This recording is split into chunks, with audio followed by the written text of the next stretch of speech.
Hey guys, okay, today we are going to be talking about one of a very big conception that people have, and that is about GMO and selective breeding. GMO and selective breeding are two things that people confuse. They are actually not the same. So, having a knowledge about it will change the way you think about modern agriculture. Let's break it down gently.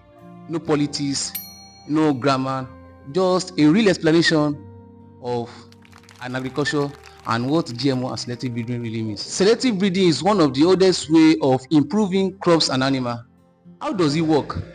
Farmer look at the crops and animal that he or she has and select the best animal and species with the best trait that they have, whether growing early, resistance to some diseases, and maybe it is living and adaptation to drought and severe conditions. What did the farmer do? The farmer look for these animals and species and cross them together, and that is all about that.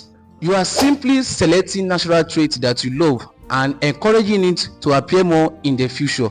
Example, that good and fresh tomato that you are seeing out there is from a selective breeding of big and healthier tomato that have been crossed and mated to, that have been crossed together years and decades ago.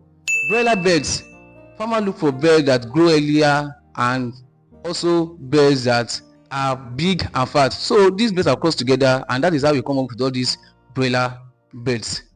Selective breeding take times, years, sometimes decades, but it works through natural reproduction only.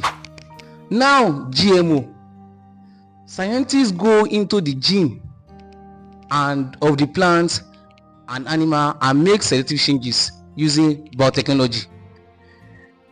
Genes may be replaced by another gene from another species, or it is removed, or they modify it.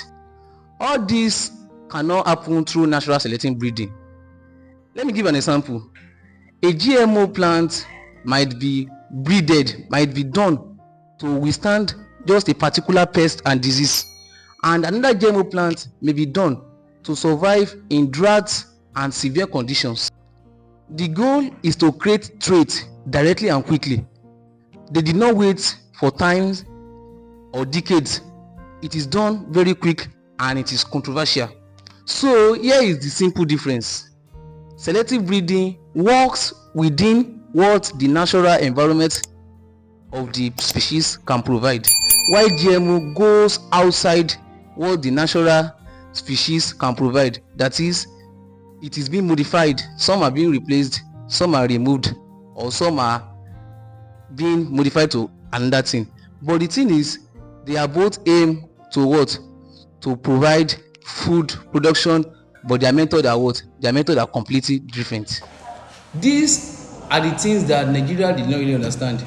They think GMO is all about injecting animals and forcing plants to be what they don't want to be, which is wrong.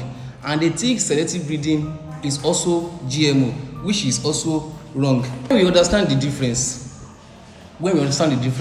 we stop spreading fears and having real conversation about food yield, about the safety, and about the future of our agriculture. In my next video, I will talk about the real problem. Are GMO safe or not? And what should Nigerians be worried about? I know with what I've said so far, you'll be having some questions in your mind that you want to talk about. So drop in the comments. And you know what to do next if you want to see my next video. Subscribe and follow for more. See you next time.